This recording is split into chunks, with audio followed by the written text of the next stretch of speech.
28/7/2024 বৰ্ষৰ প্ৰাতঃ মুৰলী অব্যক্ত বাপ-দাদা ৰিভাইজ 31/12/2000 চন। আজি বাবাই কৈছে সঞ্চয়ৰ পুঁজি জমা কৰি অখণ্ড মহাদানী হোৱা। আজি নৱযুগ ৰচয়িতাই নিজৰ নৱযুগৰ অধিকাৰী সন্তানসকলক চাই আছে হওক। আজি পুৰণা যুগত তেওঁলোক সাধাৰণ আৰু কাইলৈ নৱযুগত ৰাজ্যৰ অধিকাৰী পূজ্য হয়। আজি আৰু অহাকালিৰ খেল। আজি কি আৰু কাইলৈকে কি? যিসকল অন্যান্য জ্ঞানী আত্মা তেওঁলোকৰ বাবে অহাকালিৰ দিনটিও আজিৰ দিনটিৰ দৰেই স্পষ্ট। তোমালোক সকলো ইয়ালৈ নৱবৰ্ষ উদযাপন কৰিব আহিছা, কিন্তু বাপ-দাদাই নৱযুগ প্ৰত্যক্ষ কৰি আছে। নৱবৰ্ষততো প্ৰত্যেকে নিশ্চয় নিজৰ নিজৰ নতুন পৰিকল্পনা কৰিছাই চাগৈ। আজি পুৰণিৰ সমাপ্তি। সমাপ্তিত গোটেই বছৰটোৰ ফলাফল লক্ষ্য কৰা হয়। সেয়েহে আজি বাপ-দাদাইও প্ৰত্যেক সন্তানৰ বছৰটোৰ ফলাফল চালে। বাপ-দাদাৰতো চাবলৈ সময় নালাগে, গতিকে আজি বিশেষকৈ সকলো সন্তানৰ জমাৰ পুঁজি চালোঁ। পুৰুষাৰ্থটো সকলো সন্তানেই কৰিলে, স্মৃতিটো থাকিল, সেৱাও কৰিলে, লৌকিক বা অলৌকিক পৰিয়ালত সম্বন্ধ সম্পৰ্কও ৰক্ষা কৰিলে। কিন্তু এই তিনিটা কথাত জমা পুঁজি কিমান জমা হ'ল? আজি সূক্ষ্মলোকত বাপ-দাদাই জগদম্বা মাক প্ৰকট কৰিলে, অৰ্থাৎ কাহ উঠিল। আজি বাদ্য অলপ বেয়া, বজাবতো লাগিব নহয়। সেয়েহে বাপ-দাদা আৰু মাম্মাই মিলি সকলোৰে সঞ্চয়ৰ পুঁজি চালে। সঞ্চয় কৰি কিমান জমা কৰিলা? তেন্তে কি দেখিলা? ক্ৰমানুসৰিতো সকলো হয়েই, কিন্তু জমা পুঁজি যিমান হ'ব লাগে তাতকৈ কম আছিল। তেতিয়া জগদম্বা মায়ে সুধিলে, স্মৃতিত থকা বিষয়টিত বহুত সন্তানৰ লক্ষ্যও ভাল, পুৰুষাৰ্থও ভাল, তথাপি জমা পুঁজি যিমান জমা হ'ব লাগে তাতকৈ কম কিয়? কথা-বতৰা বাৰ্তালাপ কৰাৰ পাছত এয়াই ফলাফল দেখা গ'ল যে যোগৰ অভ্যাসটো কৰি আছে, কিন্তু যোগৰ অৱস্থাৰ শতাংশ সাধাৰণ হোৱাৰ বাবে জমা পুঁজি সাধাৰণেই হৈ আছে। যোগৰ লক্ষ্য ভালদৰে আছে, কিন্তু যোগৰ ফলাফল হৈছে যোগযুক্ত যুক্তিযুক্ত বাণী আৰু চাল-চলন। এই ক্ষেত্ৰত অভাৱ থকা বাবে যোগযুক্ত হোৱাৰ সময়ত যোগত ভাল, কিন্তু যোগী অৰ্থাৎ যোগী জীৱনত যোগৰ প্ৰভাৱ পৰিব। সেয়েহে জমা পুঁজি কোনোবা সময়ত জমা হয়, কিন্তু সকলো সময়ত জমা নহয়। আগবাঢ়ি গৈ থাকোঁতে স্মৃতিৰ শতাংশ সাধাৰণ হৈ যায়। এই ক্ষেত্ৰত জমা পুঁজি বহুত কম হয়। দ্বিতীয়তে সেৱাৰ বাৰ্তালাপ চলিল। সেৱাটো বহুত কৰে, দিনে ৰাতিয়ে ব্যস্ত হৈও থাকে, পৰিকল্পনাও বহুত ভাল ভাল কৰে আৰু সেৱাত বৃদ্ধিও বহুত ভাল হৈ আছে। তথাপি সংখ্যাগৰিষ্ঠৰ জমা পুঁজি কম কিয়? গতিকে বাৰ্তালাপত এইটো দেখা গ'ল যে সেৱাটো সকলোৱে কৰি আছে, নিজক ব্যস্ত কৰি ৰখাৰ পুৰুষাৰ্থও ভালকৈ কৰি আছে। তেন্তে ইয়াৰ কাৰণ কি? গতিকে এইটোৱে কাৰণ ওলাল, সেৱাৰ বলো পোৱা যায় আৰু ফলো পোৱা যায়। বল হৈছে নিজৰ অন্তৰৰ সন্তুষ্টি আৰু ফল হৈছে সকলোৰে সন্তুষ্টি। যদি সেৱা কৰিলা, পৰিশ্ৰম আৰু সময় দিলা, তেন্তে অন্তৰৰ সন্তুষ্টি আৰু সকলোৰে সন্তুষ্টি। সংগীয়েই হওক বা যাৰ সেৱা কৰিলা, আন্তৰিক সন্তুষ্টি অনুভৱ কৰক। বহুত ভাল বুলি কৈ যাওক, এনেকুৱা নহয়। আন্তৰিক সন্তুষ্টিৰ লহৰ অনুভৱ হওক। কিবা পালে, বহুত ভালকৈ শুনিলে, সেয়া বেলেগ কথা। কিবা পালে, কিবা প্ৰাপ্ত হ'ল, যিটো বাপ-দাদাই আগতেও শুনাইছে। এটা হ'ল কাৰে মগজত আঘাত কৰা আৰু আনটো হ'ল অন্তৰত আঘাত কৰা। যদি সেৱা কৰিলা আৰু নিজৰ সন্তুষ্টি, নিজক আনন্দিত কৰাৰ সন্তুষ্টি নহয়, বহুত ভাল হ'ল, বহুত ভাল নহয়, অন্তৰেৰে অৰ্থাৎ নিজৰো আৰু আনৰো। আৰু দ্বিতীয় কথাটি হ'ল সেৱা কৰিলা আৰু তাৰ ফলাফল নিজৰ পৰিশ্ৰম অথবা মই কৰিলোঁ এইটো স্বীকাৰ কৰিলা, অৰ্থাৎ সেৱাৰ ফল খাই দিলা। জমা নহ'ল, বাপ দাদাই কৰালে বাপ দাদাৰ ফালে মনোযোগ আকৰ্ষণ কৰালা, নিজ আত্মাৰ ফালে নহয়। এই ভগ্নীগৰাকী বহুত ভাল, এই ভাইগৰাকী বহুত ভাল, এনেকুৱা নহয়। এওঁলোকৰ বাপ দাদা বহুত ভাল, এইটো অনুভৱ কৰোৱা। এয়া হ'ল জমা পুঁজি বৃদ্ধি কৰা। গতিকে সকলো মিলাই ফলাফলত দেখা গ'ল পৰিশ্ৰম বেছি, সময় শক্তি বেছি আৰু অলপ অচৰপ প্ৰদৰ্শন বেছি। সেয়েহে জমা পুঁজি কম হৈ যায়। জমা পুঁজিৰ চাবি বহুত সহজ, সেয়া হৈছে হীৰাৰ চাবি। সোণৰ চাবি লগোৱা, কিন্তু জমাৰ হীৰাৰ চাবি হৈছে নিমিত্ত ভাৱ আৰু নম্ৰ ভাৱ। যদি প্ৰত্যেক আত্মাৰ প্ৰতি সংগীয়েই হওক বা যিটো আত্মাৰ সেৱা কৰা, দুয়োটাতে সেৱাৰ সময় আগত পিছত নহয়, সেৱা কৰাৰ সময়ত নিমিত্ত ভাৱ, নম্ৰ ভাৱ, নিস্বাৰ্থ শুভ ভাৱনা আৰু শুভ স্নেহ জাগ্ৰত হওক, তেতিয়া জমা পুঁজি বাঢ়ি যাব। বাপ দাদাই জগদম্বা মাক দেখুৱালে যে এইটো বিধিৰে সেৱা কৰোঁতাসকলৰ জমা পুঁজি কেনেকৈ বাঢ়ি যায়। বছ, ছেকেণ্ডত অনেক ঘণ্টাৰ পুঁজি জমা হৈ যায়। যেনেকৈ টিক টিক টিক তীব্ৰ গতিৰে শীঘ্ৰতাৰে কৰা এনেকৈ মেচিন চলে। সেয়েহে জগদম্বা বহুত আনন্দিত হৈ আছিল যে জমা পুঁজি জমা কৰোঁতাটো বহুত সহজ। গতিকে দুয়োৱে অৰ্থাৎ বাপ দাদা আৰু জগদম্বাই ৰায় দিলে যে এতিয়া নতুন বছৰ আৰম্ভ হ'ব, সেয়েহে জমা পুঁজি পৰীক্ষা কৰা। গোটেই দিনটোত ভুল কৰা নাই, কিন্তু সময়, সংকল্প, সেৱা, সম্বন্ধ, সম্পৰ্কত স্নেহ, সন্তুষ্টিৰ দ্বাৰা জমা কিমান কৰিলা। বহুত সন্তানে কেৱল এইটো পৰীক্ষা কৰে, আজি বেয়া, একো নহ'ল, কাকো দোষ নিদিলোঁ। কিন্তু এতিয়া এইটো পৰীক্ষা কৰা যে গোটেই দিনটোত শ্ৰেষ্ঠ সংকল্পৰ পুঁজি কিমান জমা কৰিলা, শ্ৰেষ্ঠ সংকল্পৰ দ্বাৰা সেৱাৰ পুঁজি কিমান জমা হ'ল। আত্মাসকলক যিকোনো কাৰ্যৰে সুখ কিমান দিলা, যোগযুক্ত হ'লা, কিন্তু যোগৰ শতাংশ কেনেধৰণৰ আছিল। আজিৰ দিনটোত আশীৰ্বাদৰ পুঁজি কিমান জমা কৰিলা। এই নতুন বছৰটিত কি কৰিব লাগে, যিয়েই কৰা মনেৰেই হওক, বাণীৰেই হওক বা কৰ্মৰেই হওক, কিন্তু সময় অনুসৰি মনত যাতে এইটো ধুন লাগি থাকে, মই অখণ্ড মহাদানী হ'বই লাগিব। অখণ্ড মহাদানী, মহাদানী নহয়, অখণ্ড। মনেৰে শক্তি দান, বাণীৰে জ্ঞান দান আৰু নিজৰ কৰ্মৰে গুণ দান। আজিকালি জগতত ব্ৰাহ্মণ পৰিয়ালৰ জগততেই হওক বা অজ্ঞানীসকলৰ জগততেই হওক, শুনাৰ পৰিৱৰ্তে চাব বিচাৰে, চাই কৰিব বিচাৰে। তোমালোকৰ বাবে সহজ কিয় হ'ল? পিতা ব্ৰহ্মাক কৰ্মত গুণদান মূৰ্ত ৰূপত দেখিলা। জ্ঞান দানটো কৰাই, কিন্তু এইটো বছৰত বিশেষ ধ্যান ৰখা, প্ৰত্যেক আত্মাক গুণদান অৰ্থাৎ নিজৰ জীৱনৰ গুণদানেৰে সহযোগ দিব লাগে। ব্ৰাহ্মণকতো দান নকৰা নহয়, সহযোগ দিয়া। যিয়েই নহওক, কোনোবা যিমানেই অৱগুণধাৰী নহওক, কিন্তু মই নিজৰ জীৱনৰ দ্বাৰা, কৰ্মৰ দ্বাৰা, সম্পৰ্কৰ দ্বাৰা গুণদান অৰ্থাৎ সহযোগী হ'ব লাগে। এই ক্ষেত্ৰত আনক চাব নালাগে।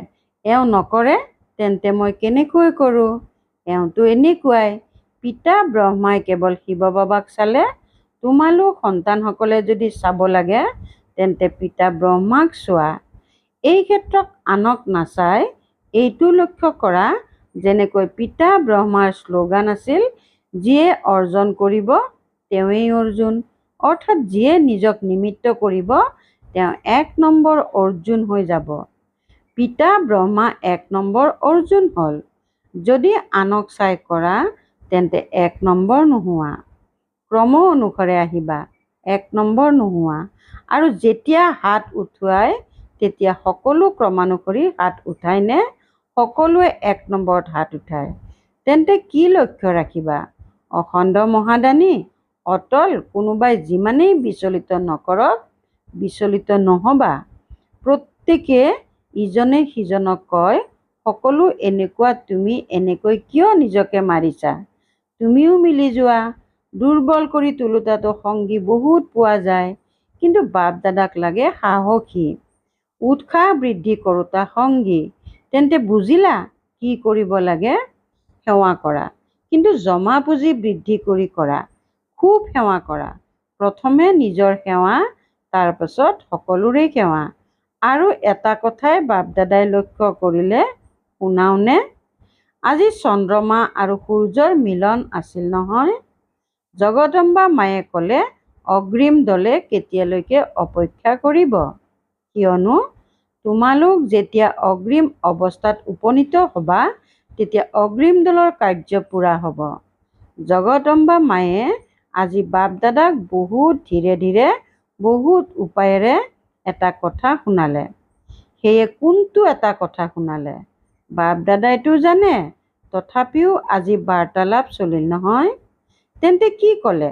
যে ময়ো পৰিক্ৰমা লগাওঁ, মধুবনতো পৰিক্ৰমা লগাওঁ, সেৱা কেন্দ্ৰবোৰতো পৰিক্ৰমা লগাওঁ। তেতিয়া হাঁহি হাঁহি যিসকলে জগদম্বাক দেখিছে, তেওঁলোকে গম পায় যে হাঁহি হাঁহি ইংগিতেৰে কয়, কোনেই নকয়। গতিকে ক'লে যে আজিকালি এটা বিশেষত্ব দেখা যায়। কোনটো বিশেষত্ব? তেতিয়া ক'লে যে আজিকালি অমনোযোগিতা বহুত প্ৰকাৰৰ হৈ গৈছে। কাৰোবাৰ কিবা প্ৰকাৰৰ অমনোযোগিতা আছে, কাৰোবাৰ আন কিবা প্ৰকাৰৰ অমনোযোগিতা আছে। হৈ যাব, কৰি ল'ম, আনেওতো কৰি আছে, ময়ো কৰি ল'ম, এয়াই হয়েই, চলে অমনোযোগিতাৰ এইটো ভাষা। সংকল্পটো আছেই, কিন্তু বাণীটো আছে।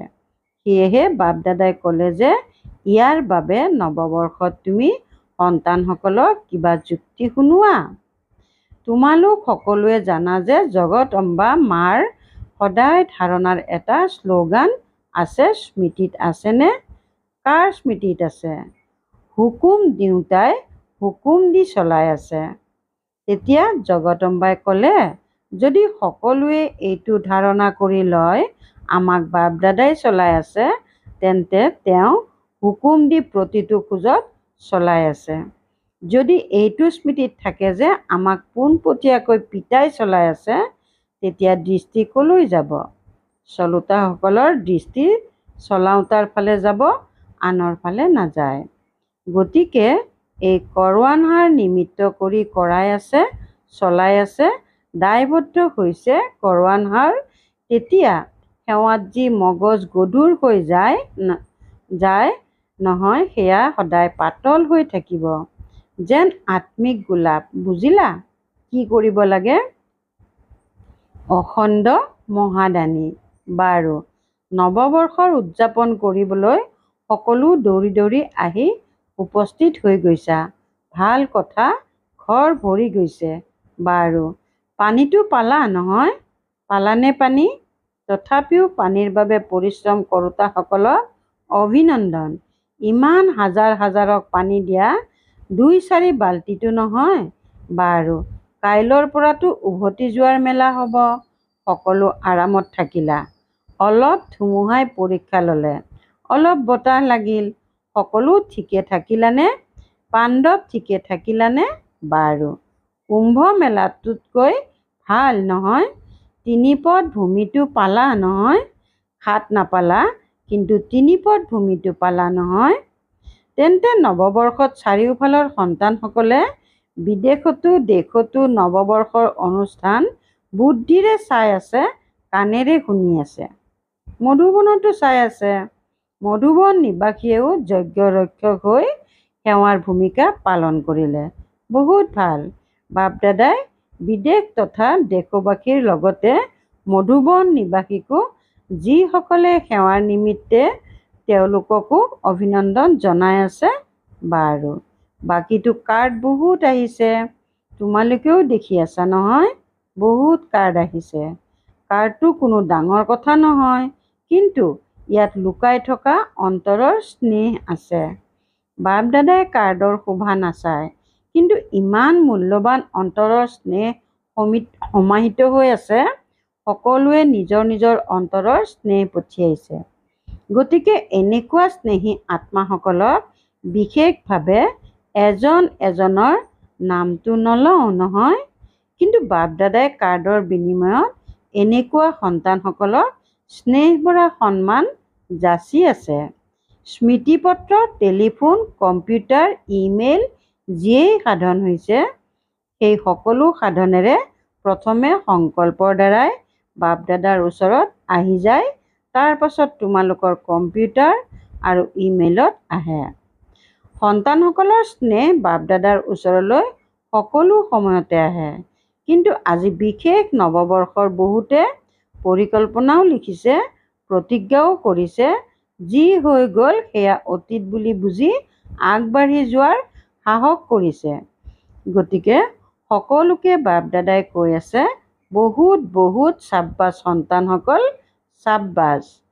তোমালোক সকলো আনন্দিত হৈ আছা নহয়? তেওঁলোকো আনন্দিত হৈ আছে।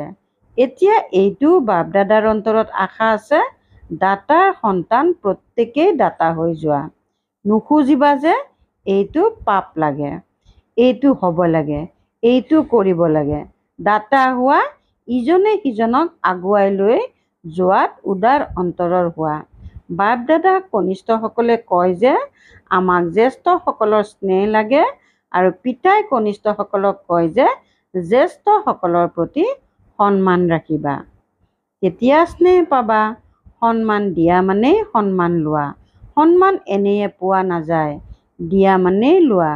যিহেতু তোমালোকৰ জ্বৰ চিত্ৰই দিয়ে, দেৱতাৰ অৰ্থই হ'ল দিওঁতা, দেৱীৰ অৰ্থই হ'ল দিওঁতা, তেন্তে তোমালোক চৈতন্য দেৱী দেৱতাসকল দাতা হোৱা, দিয়া।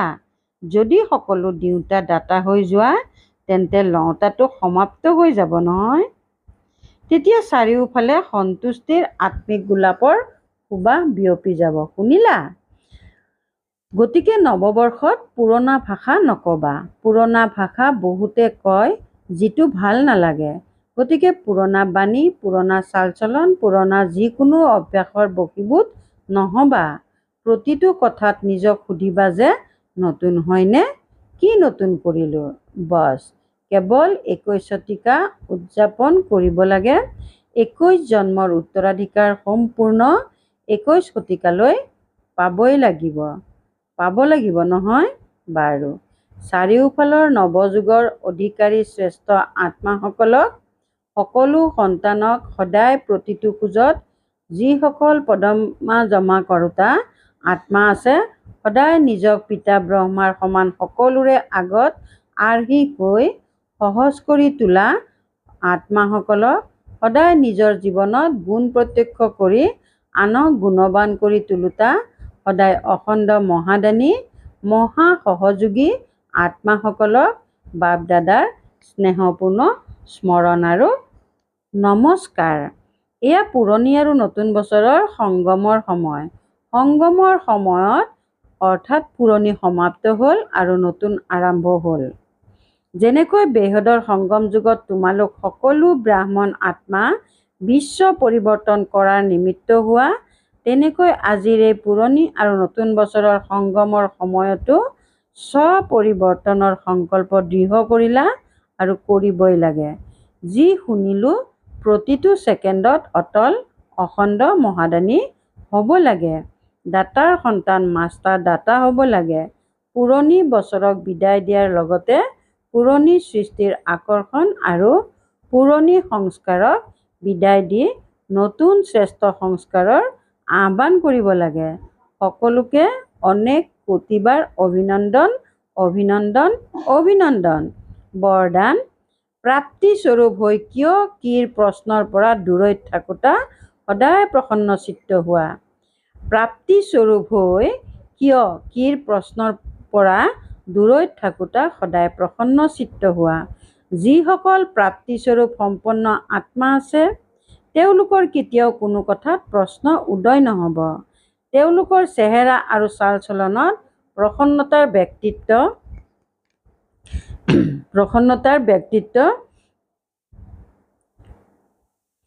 ব্যক্তিত্বত দৃষ্টিগোচৰ হ'ব। ইয়াকে সন্তুষ্টি বুলি কোৱা হয়।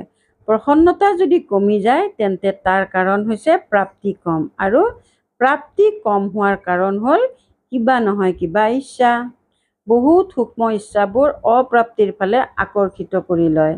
সেয়েহে অল্পকালৰ ইচ্ছাবোৰ এৰি প্ৰাপ্তিস্বৰূপ হোৱা, তেতিয়া সদায় প্ৰসন্নচিত্ত হৈ থাকিবা। শ্লোগান: পৰমাত্মা স্নেহত লীন হৈ থাকা, তেতিয়া মায়াৰ আকৰ্ষণ সমাপ্ত হৈ যাব। পৰমাত্মা স্নেহত লীন হৈ থাকা, তেতিয়া মায়াৰ আকৰ্ষণ সমাপ্ত হৈ যাব। ওম শান্তি। পৰোপকাৰৰ ভাৱনাৰে সম্পন্ন হৈ অপকাৰীৰো উপকাৰ কৰিবলৈ আজিৰ অব্যক্ত সংকেত: অপকাৰীৰো উপকাৰ কৰা, এয়াই জ্ঞানী আত্মাৰ কৰ্তব্য। যেনেকৈ পিতাই গ্লানিকো কল্যাণকাৰী দৃষ্টিৰে চালে, উপকাৰীৰো উপকাৰটো জগতৰ লোকেও কৰে, ভক্ত আত্মাসকলেও কৰে, কিন্তু জ্ঞানী আত্মাৰ অৰ্থ হৈছে সকলোৰে প্ৰতি কল্যাণৰ ভাৱনা, অকল্যাণ সংকল্প মাত্ৰও যাতে নাথাকে, অপকাৰীৰো উপকাৰ কৰা, তেতিয়া বিশ্ব কল্যাণকাৰী বুলি ক'ব। ওম শান্তি।